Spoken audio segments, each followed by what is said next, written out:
Hello! Today I'm going to make a cake topper for my dad's 60th birthday.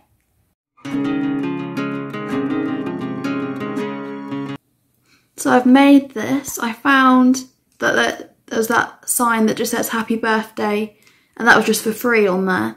And what I did was I added the star and welded it to the happy birthday, and then I put 60 on the star. I've got some glitter paper and I'm going to use the gold one. I've also got silver, black,